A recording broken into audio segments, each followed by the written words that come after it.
doing well? Sunday here, and I just thought that I would do the Seamstress tag. I haven't been tagged by anybody. Not that I don't play well with others, just no one tagged me, so tag, I'm tagging myself. So this was a tag that was created, I think, about a year ago by HollieDolly, and it's very sweet. Oh my gosh.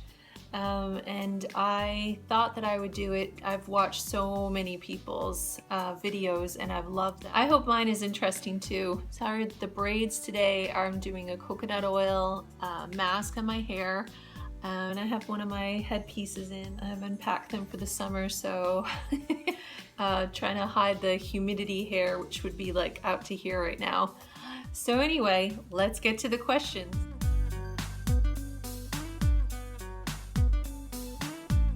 Well, my name is Bethany. I'm the very proud mom of almost 20-year-old now. He's a very successful web designer, has his own company, and also works for another energy company doing their web design. I am by day an administrative assistant to the owner of a staffing agency, and by night and every other minute I am a sewer designer. I own and run a small design company called Freely Born. It's on Etsy and it's also available by appointment. And that has been kind of, I've been taking a break for about a year and a half now, looking for a new design direction. And I'm also Tigray's mama. And I'm sure if you follow me on Instagram, you know who Tigray is.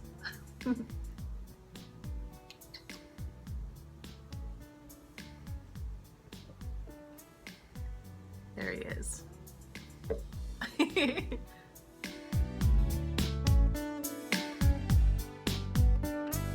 My mom and my grandmother both are phenomenal seamstresses. My grandmother could tailor a suit from scratch that would look like it was from a couture house. She could make fur hats, she could make coats, she could make just about anything you could think of.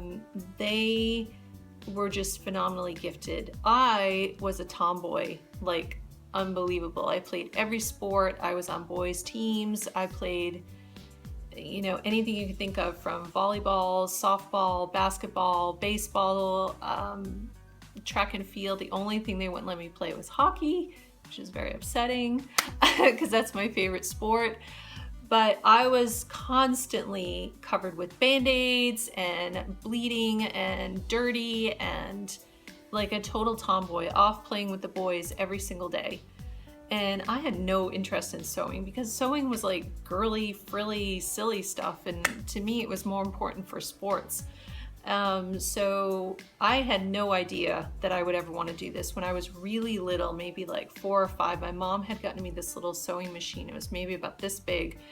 And instead of it having a needle and thread, it had this little injector thing that would shoot little dots of glue in between the layers of fabric. So it was sort of like you were sewing, but it was, you know, I really wish I had one of those things. My son does not believe me. He thinks it's something I'm making up or imagining, but that's what I had. Please let me know if any of you know what I'm talking about, and then I'm not like crazy because I had this machine. I thought it was so cool, and I just thought I'm just gonna be like my mom. I was like 4 or 5, and that lasted maybe a week, and that was it. And after that, I was not interested. And then one day I remember being probably in middle school, and I remember just zipping in the house. I just remember walking by my mom and seeing that this morning she had just had a pile of fabric, and now she had like a nearly completed full garment. And I knew that she sewed my dresses and she sewed my sister and I clothes all the time. And we would literally go to sleep and we would wake up and there would be a garment hanging. I just remember this particular time I just walked in and I just was like, whoa, like how did that happen? And I guess before that I hadn't really paid attention to the concept of sewing.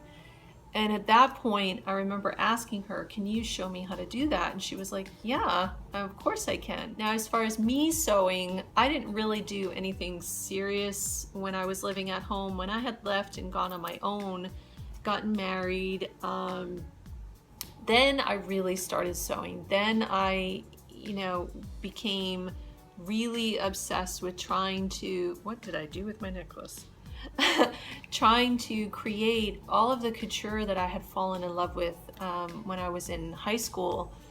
And I thought, my gosh, I thought to myself, I want to make those clothes.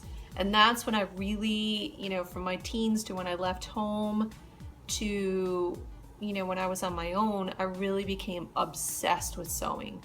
And since that time, I'm 48 years old now, I never looked back.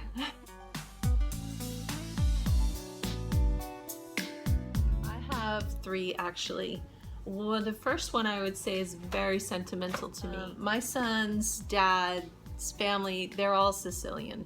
And so when we were having him baptized, I wanted to do something that was very traditional.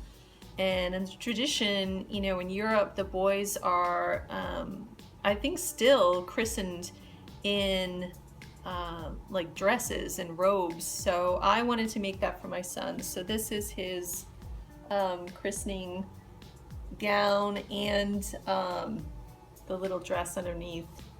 So I know a lot of people probably think this looks curly, but this is a tradition. So it had like antique lace on the bottom, and this was the top. This was all vintage fabric, and then that was the back. And if I see that I have a picture, I'll insert it here.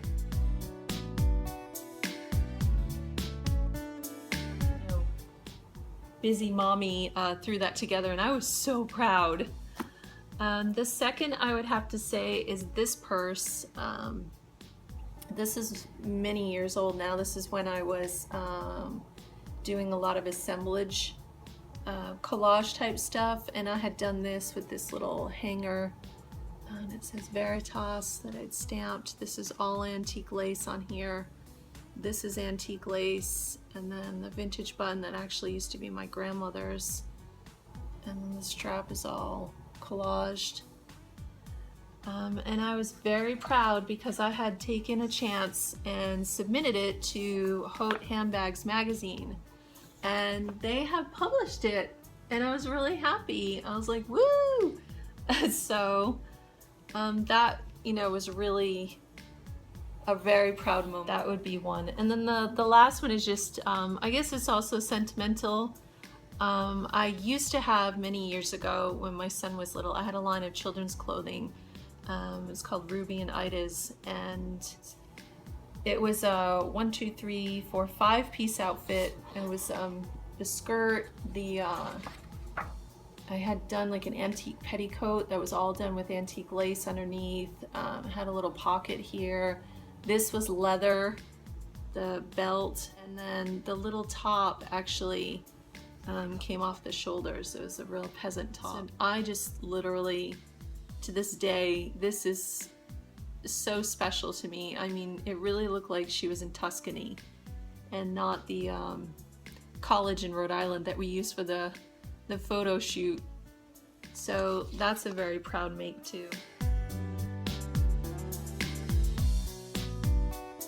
First thing that came to mind, and I've done, oh my gosh, I have done so many spazzy mistakes over the years.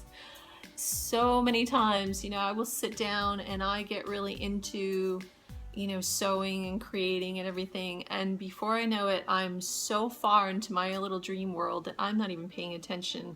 I always find that I do the most impeccable seam, the most impeccable top stitching, and I'll be like, oh, that was beautiful, and then I'll turn it right side and I'll be like, completely the wrong way. And I don't know if anybody else does that or just me. When I read this question was, when I was pregnant with my son, just before I was giving birth, I was determined I was going to make a dress because I wanted something really special to wear. So I had bought the fabric and I had made it. It was so pretty. It was like this really pretty lavender color, and it was, the raised waist, and it just, oh my gosh, it was so beautiful. It was like this charmeuse fabric, and I was all set. They were having the baby shower at my house, and I was, I I'm gonna feel so good wearing this dress. I'll be so proud I made it. And as I was ironing it, getting ready for that day, it was the last probably like 2 inches or so of the fabric on the skirt. Everything was ironed. And it was that last little bit, and my iron just surged all of this like rusty, nasty water all over the dress. And I was just like, you've got to be kidding. I had worked so hard, and then that last, you know, second, disaster. So. Well, it used to be, once upon a time, I'm from Rhode Island originally, and they used to have this amazing store. I think my son practically, you know, spent the first 10 or 13 years of his life there practically daily. And it was called the Fabric Place, and another place called Lorraine Mill that is actually still there. And I used to go there with my mom and grandmother when I was a little girl, and they're still there. So those 2 places, I would have to say, they were my most favorite place to go. Now that I'm in Texas, I have to say 100% high fashion fabrics. I love high fashion fabrics, like love. It's my favorite place to go.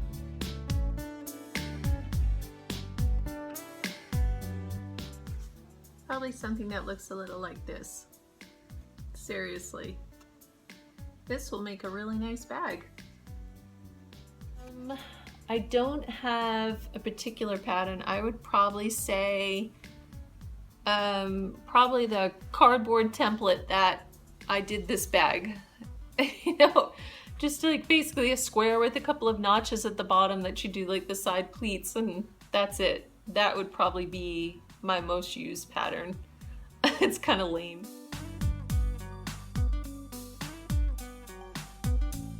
Hemming.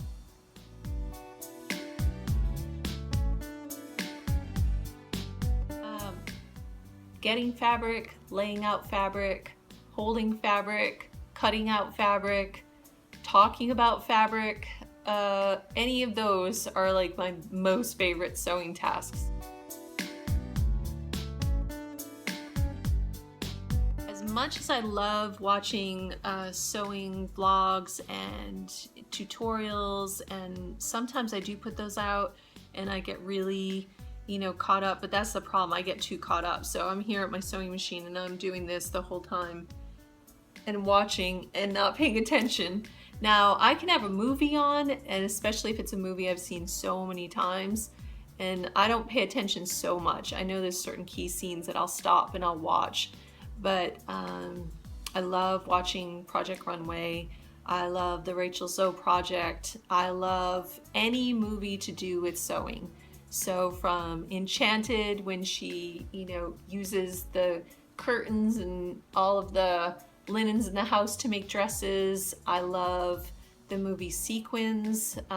That's a French film I highly recommend if you love embroidery.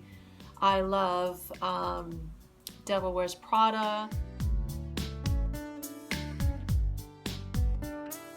I would say, since I'm using patterns again, printed.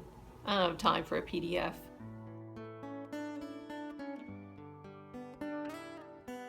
I use a baby Lock Elegante.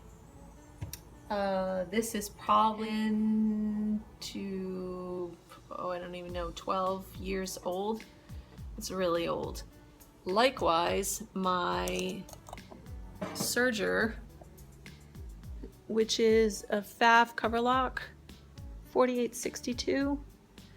Both of these are, I would say, technically on their way out. They're both have been reconditioned many times, and you know, brought from maintenance. I haven't brought them in maybe a year now because I use them. So I have a tiny little machine that a friend had given me. She no longer was using. It's just this little what is it called, New Home, and it's a tiny, it's like my Elegante had a baby. It's so little.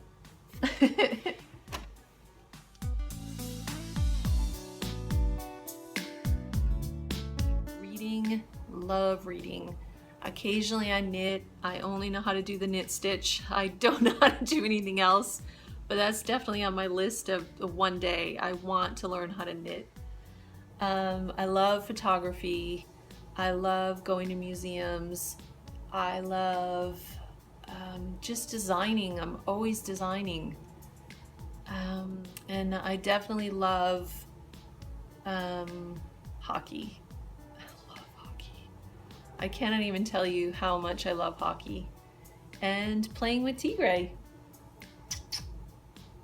Come on. Come on. So I hope you all have enjoyed watching.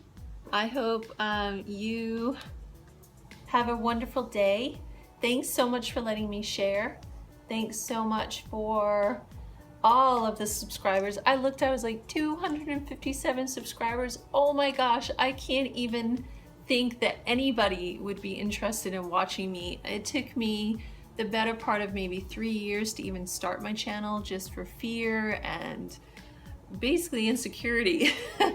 But I am really just so touched. Like, I can't even tell you how much it means to me that everybody has left such wonderful comments and is, you know, interacting.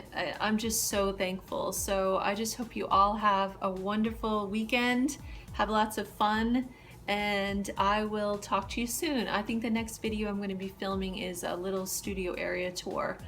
So I love you so much and have a wonderful day. Take care. Bye-bye. This is my life.